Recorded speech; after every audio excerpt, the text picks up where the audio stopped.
Além das Escrituras, uma reflexão profunda na Palavra de Deus. Gálatas 5, 22, o fruto do Espírito. Sejam bem-vindos a esta nossa reflexão a respeito do fruto do Espírito.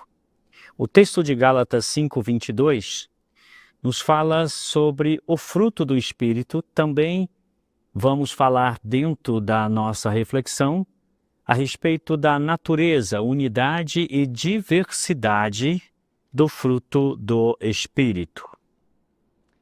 Rodé karpos tu pneumatos, mas o fruto do Espírito, Gálatas 5, 22. Olhemos para o contexto do texto.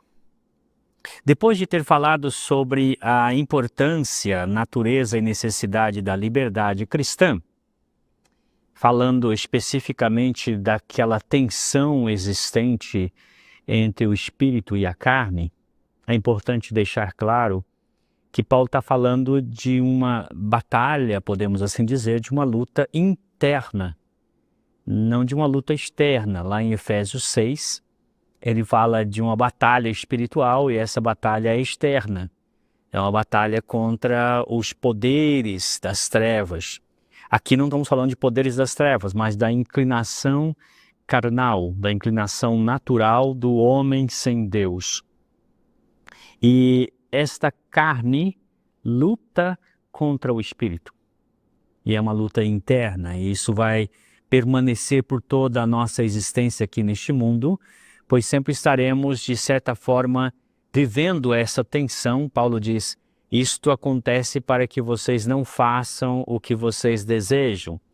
Mas nós podemos avançar nisso e ter vitórias na medida em que andamos no Espírito. Paulo diz, se vocês andarem no Espírito, vocês não satisfarão as concupiscências, os desejos fortes e dominantes da carne. Ele segue então apresentando aos seus leitores a maneira como eles podem permanecer na liberdade que Cristo lhes ofereceu. Por isso, Paulo vai chamar a atenção deles para os malefícios das obras da carne, a fim de, posteriormente, ressaltar os benefícios do fruto do Espírito. Ele diz, ora, as obras da carne são conhecidas, elas são manifestas, elas se dão a conhecer. Por isso, a gente não precisa ficar procurando as obras da carne, elas vão se apresentar. Ao olhar o perfil de uma pessoa que não nasceu de novo, é muito fácil divisar, perceber nelas essas obras da carne. Paulo alista algumas delas aqui: prostituição, impureza, lascívia, idolatria, feitiçarias, inimizades, porfias, ciúmes, iras, discórdias, dissensões, facções, invejas, bebedices, glutonarias e coisas semelhantes a esta, a respeito das quais eu vos declaro, como já outrora vos preveni, que não herdarão o reino de Deus os que tais coisas praticam.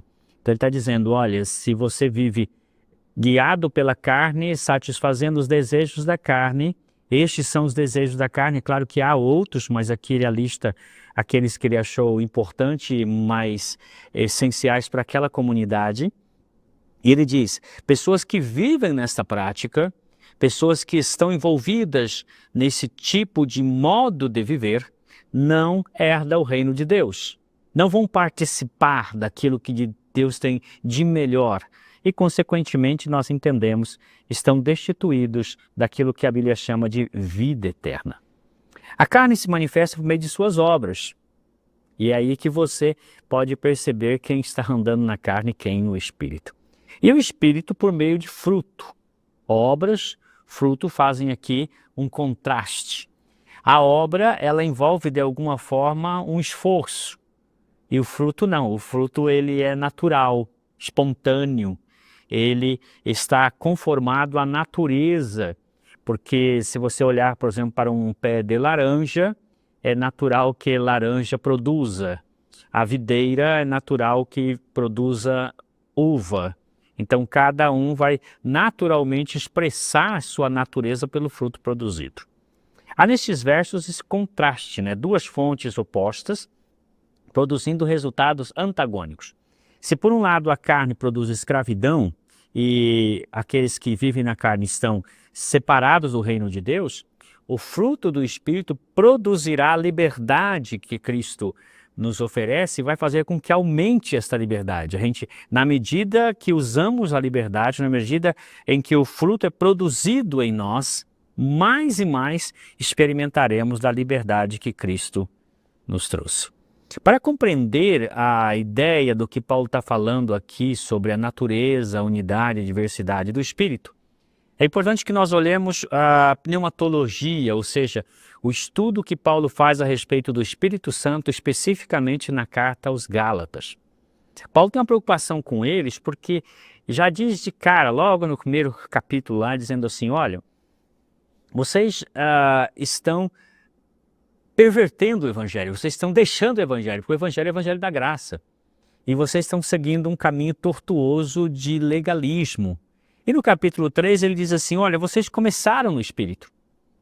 A vida cristã começa, se processa e se finaliza no Espírito. O Espírito Santo, ele é o agente que torna possível a vida cristã, desde seu início até a sua finalização, podemos assim dizer. Ao crer em Cristo, nós recebemos o Espírito Santo. Paulo diz isso claramente aos irmãos em Gálatas. E é pelo Espírito que opera em nós a justiça que provém da fé. Essa justiça que nos é dada gratuitamente através de Jesus Cristo, ela é operada em nós, aplicada em nós pelo Espírito Santo quando nós o recebemos. O cristão deve andar no Espírito. Uma vez que ele é gerado pelo Espírito, ele passa a viver no Espírito, na esfera, no domínio do Espírito. Por isso ele precisa andar no Espírito. O viver nós podemos dizer que é um estado. Agora o andar é uma ação, é uma deliberação. É uma escolha que nós fazemos. Eu escolho, então, tendo nascido do Espírito, andar no Espírito. Não pode andar no Espírito quem não nasceu do Espírito. Quem ainda é carnal, quem ainda não é espiritual. O Espírito está em conflito com a carne. A nossa velha natureza, as nossas tendências, nossas inclinações naturais da velha natureza militam, lutam internamente contra o Espírito Santo. E na medida em que nós resolvemos andar no Espírito, nós vamos automaticamente alimentar as coisas relacionadas ao Espírito e a carne vai perder sua força, seu vigor, sua tenacidade. E nós vamos percebendo vitórias significativas nesta batalha. Os que são guiados pelo Espírito não estão debaixo da lei. Essa é a tensão que Paulo estabelece no capítulo 5, exatamente para dizer: vocês outrora viviam debaixo da lei, seguindo regras e tal, comportamentos, para tentar de alguma maneira alcançar a salvação. Se você está no Espírito, é guiado pelo Espírito, você não está debaixo da lei, você está debaixo do Espírito. O Espírito Santo vai guiar você e, sendo guiado pelo Espírito, você já estará cumprindo a lei, porque o Espírito Santo fará com que você cresça em santidade. E santidade é uma conformação interna do coração às leis de Deus e de Cristo, que o Espírito Santo nos habilita a cumprir cabalmente. É o Espírito Santo que produz em nosso espírito o fruto do Espírito. Por isso o cristão deve semear para o Espírito, conscientemente, dia após dia, momento após momento, caso ele queira experimentar verdadeiramente e profundamente a liberdade que há em Cristo, ele precisa aprender a andar e semear para o Espírito. Falemos então sobre a natureza do fruto do Espírito. O fruto é do Espírito, porque a forma como está construída ali, o fraseado indica o fruto do Espírito, no sentido que procede do Espírito, é coerente com a natureza do Espírito e é produzido pelo Espírito. O Espírito de Deus age em nosso espírito e através dele. No grego, a palavra pneuma, ela é usada tanto para o Espírito de Deus como também para o Espírito humano. E eu sei que tem algumas versões que colocam em maiúsculo a palavra, mas isso é uma interpretação, quando no grego aparece sempre minúsculo, indicando o contexto, então está falando do Espírito ou do Espírito humano, o Espírito Santo ou o Espírito humano. Aqui é evidente que ele está falando do Espírito de Deus. E o Espírito de Deus é que produz o fruto. Ele produz onde? Em nosso espírito. Como se ele fosse o que planta, rega e faz crescer, e o nosso espírito é o lugar onde esse fruto é plantado, é germinado, ele cresce e produz os resultados que a Bíblia chama aqui de o fruto do Espírito. O fruto é produzido pelo Espírito de Deus em nosso espírito e por meio dele. O Espírito, o nosso espírito é que vai ser o ambiente onde esse fruto é produzido e vai expressar isso através do nosso modo de viver. O Espírito de Deus semeia e faz germinar a semente do amor no solo que é o nosso espírito. A semente que é o fruto do Espírito é exatamente o amor que é também o seu fruto. É o Espírito de Deus que faz com que a semente do amor plantada por Ele em nosso espírito floresça e produza o fruto que é o próprio amor. Assim, o fruto é do Espírito de Deus e também do nosso espírito. Podemos ilustrar assim, imagina que um homem tem um campo, né? E ele planta naquele campo macieiras, né? Podemos dizer que aquelas macieiras são dele, de quem plantou, mas também é do campo onde foi plantado.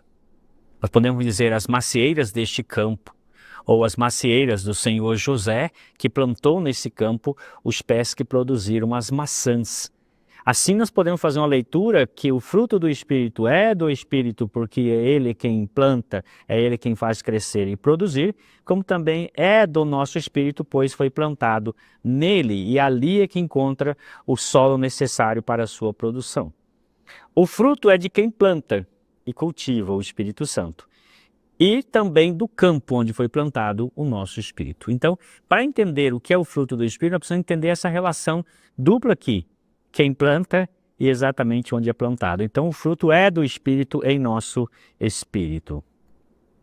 Isso é a natureza do fruto do Espírito Santo.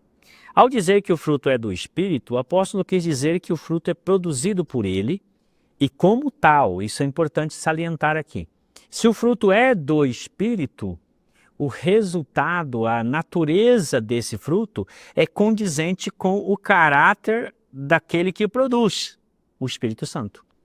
É natural que o Espírito Santo produza em nós um fruto que seja de acordo com o seu caráter, santo, justo e bom. Porque é a natureza do fruto uma manifestação da natureza de quem o produz, o Espírito que é santo. É o fruto do Espírito que é espontâneo, procede do Espírito. Como você poderia imaginar aqui uma árvore plantada, ela na medida em que cresce é de se esperar. Há uma expectativa de que ao chegar a um estado de adultez da árvore, quando ela alcança seu tamanho, sua profundidade de raiz, comece a produzir frutos. É natural isso. E não é nada forçoso. Você não vai encontrar um pé de laranja se esforçando por produzir laranja. Ele produzirá naturalmente como expressão da sua natureza.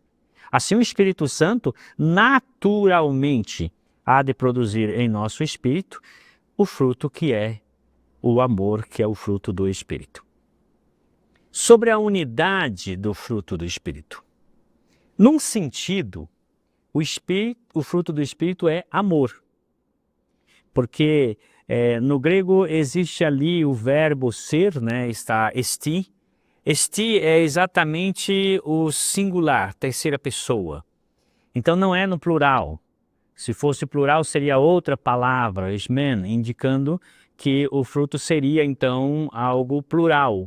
Na verdade é um só, e ele está dizendo o fruto é o amor. Nessa perspectiva, as demais 8 virtudes ali alistadas depois da palavra amor, agape, elas expressam a natureza do fruto que é amor. Assim nós podemos entender que Paulo está dizendo que o amor é uma espécie de síntese, onde o fruto do Espírito pode ser dito ser amor. E como derivação ou manifestação do amor, então ele coloca alegria, paz, longanimidade, benignidade, bondade e tal, até domínio próprio, alistando então 8 manifestações do amor, que é o fruto do Espírito. No outro sentido também, nós podemos afirmar que o fruto é amor e ao mesmo tempo é alegria, é paz, é longanimidade, é benignidade, é mansidão, é fé, fidelidade, né? Por quê? Na medida em que essas virtudes, elas também estão partilhando da virtude maior que é o amor, elas também são manifestações do fruto do Espírito. E por isso pode dizer que também é fruto do Espírito. Está presente neles o amor em suas múltiplas formas. Nós podemos pegar uma figura do reino mineral, né? Um diamante. Imagina que peguemos uma pedra de diamante trabalhada e nós possamos identificar nesse diamante 9 facetas, 9 lados, né? Cada lado pode ser identificado. Nós podemos dizer esse lado aqui amor, alegria, paz e tal, mas é um diamante só. Uma unidade só com 9 facetas, 9 feições. Aqui nós temos uma figura, né, que nós podemos nos valer para entender essa possibilidade de entender o fruto do Espírito como unidade ou uma unidade simples ou uma unidade composta. Por exemplo, a maçã. A maçã é uma unidade simples. Então a maçã inteira, ela é maçã. Não tem ali divisões, né? Nós podemos chamar a maçã de um fruto de uma unidade simples. Podemos olhar todo o texto ali falando do amor e dizer, essa é uma unidade simples, o amor é isso aqui. Esses demais são meras manifestações do fruto que é amor. Perfeitamente. Encaramos então o fruto como se fosse uma maçã, uma unidade única, simples. Por outro lado, nós podemos pensar numa poncã, mexerica, uma laranja também, que é uma fruta, um fruto único, mas quando nós o abrimos, nós percebemos que em seu interior existe uma multiplicidade, uma diversidade, como se nós pegássemos o fruto e ele é o amor, mas aí dentro temos 8 gomos que expressam o amor, que são manifestações desse amor, e aí poderíamos dizer que cada gomo corresponderia a essas virtudes, alegria, paz, longanimidade, benignidade e assim por diante. São 2 formas de olhar para a mesma realidade que o texto também nos permite ter essa ideia. Podemos optar por uma visão ou outra visão. Eu prefiro entender que estamos falando aqui de uma unidade que é composta de outros elementos, mas em todos os elementos essa unidade se faz presente. Ou seja, o amor está presente na alegria, na paz, na longanimidade, porque ele é de fato o fruto do Espírito. Paulo funde, então, pelo que nós entendemos, todas as virtudes cristãs, e aqui as que estão listadas aqui, você pode olhar outras como humildade, como generosidade, todas elas serem perfeitamente juntadas, unidas naquilo que nós poderíamos chamar de a virtude das virtudes, que é o amor. A intenção dele é ressaltar que não há no fruto do Espírito uma variedade confusa das obras da carne. As obras da carne são confusas, são diversas, até porque trabalham com diversidade e não com unidade. O fruto é do Espírito no sentido em que ele é todo do Espírito, ou seja, nada nele que seja próprio, não seja próprio ou procedente do Espírito, nada que eu estou produzindo, é o Espírito que está produzindo e por isso é uma unidade. O fruto pertence ao Espírito, procede dele e se manifesta no cristão a natureza do Espírito que o produz, que é santidade, justiça e bondade. Quanto à diversidade do fruto do Espírito, Cornélios, um comentarista bíblico, fez a seguinte divisão que nós vamos nos valer dela nas próximas reflexões. O fruto do Espírito sugere um todo harmonioso, composto de partes integradas entre si. Estas partes formam uma unidade. Sem levar em consideração um sentido lógico, o apóstolo arranja as virtudes que compõem o fruto em 3 grupos específicos. Primeiramente, o que ele chama de graças internas, são aquelas que têm a ver com o nosso caráter pessoal. A segunda são as chamadas graças relacionais. E o terceiro grupo, as chamadas graças complementares. Vejamos como Cornélio as divide. Então, primeiramente, ele chama de graças internas. O amor, que implica um alto sacrifício. Alegria, que é um profundo contentamento apesar das circunstâncias. Paz, irene, que significa quietude interna, repouso apesar das circunstâncias. Então, esses três são chamados graças internas. As graças relacionais são aquelas que não têm a ver com o meu caráter necessariamente, mas têm a ver com os meus relacionamentos interpessoais. Paciência, macrotimia, que é a tolerância sob provocação. Amabilidade, krestotes, significa benevolência, gentileza, graciosidade. Bondade, agatocine, que significa aquela ação construtiva no benefício de outros.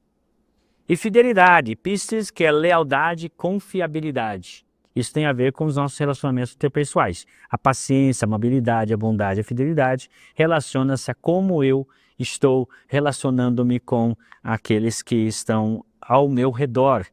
Então, é uma graça relacional. E as graças complementares são aquelas que ele entende como uma espécie de complemento às outras, às anteriores, para torná-las plenas, para torná-las completas em si. Mansidão, plautes, que é a força sob controle e consideração aos outros. Então, fala de algo interno, mas também relaciona-se aos relacionamentos interpessoais. E temperança, que é encratia, que é o poder sobre controle, a habilidade de dominar o próprio espírito. Outras traduções diz domínio próprio. Essas são, por assim dizer, as formas como nós podemos encarar esses 9 elementos alistados aqui e entendê-los nessa perspectiva, como Cornélio colocou, né, graças internas, graças relacionais e graças complementares. Paulo enumera as 9 virtudes, começando pelo amor e terminando na perseverança. Possivelmente, ele tinha em mente uma ordem que principia com o relacionamento cristão com Deus, né? Também consigo, porque o amor, a alegria e a paz é resultado desse relacionamento com Deus, para em seguida abordar os relacionamentos interpessoais, paciência, amabilidade, bondade, e por fim o relacionamento conosco, no sentido como nós lidamos com essas questões, envolvendo aí fidelidade, mansidão e também temperança. Último assunto é o cultivo do fruto do Espírito. Sendo que é o Espírito que produz o fruto do Espírito, não podemos pensar que o fruto do Espírito possa ser cultivado pelo cristão. Não sou eu quem planto em meu coração, em meu espírito, o fruto do Espírito. É o Espírito Santo que faz isso. Agora, é o Espírito quem cultiva, aperfeiçoando o caráter do cristão. O cultivo do Espírito é o mesmo que a santificação, obra exclusiva do Espírito Santo. Aqui a questão é como eu posso cooperar. Na verdade, o nosso espírito precisa ser um espírito suscetível, ou seja, precisamos permitir que o Espírito Santo faça em nosso espírito aquilo que ele deseja fazer, que é produzir em nosso espírito o fruto do Espírito. Para isso eu preciso permitir que o Espírito tenha liberdade de ação. E isso envolve o andar no Espírito. Buscar as coisas relacionadas ao Espírito, a fim de que ele, paulatinamente, vá produzindo cada vez mais em mim o fruto do Espírito. E então, dessa forma, eu vou andar no Espírito, não satisfazer os desejos da carne, semeando para o Espírito e não para a carne. Para terminar, na abordagem intelectual das virtudes, entende-se que uma virtude ela é resultado de um aprendizado, do hábito e da experiência. O fruto do Espírito não é ensinado ou aprendido por habilidades da alma humana. Não se trata, portanto, de descobrir a natureza em forma do cultivo para que se possa produzi-lo ou mesmo cultivá-lo. É o Espírito que produz e faz abundar o fruto do Espírito naquele que nasceu de novo. É essencial nascer de novo. Agora, no que diz respeito a nós, eu preciso deixar o Espírito produzir em mim, no meu espírito, o fruto do Espírito. Então, a minha parte é, deixa o Espírito fazer em mim, deixar o Espírito fazer em mim o que Ele quer fazer, que é produzir em mim o fruto do Espírito. E ao produzir o fruto do Espírito, Ele me torna mais semelhante a Jesus Cristo. Obrigado, Deus te abençoe.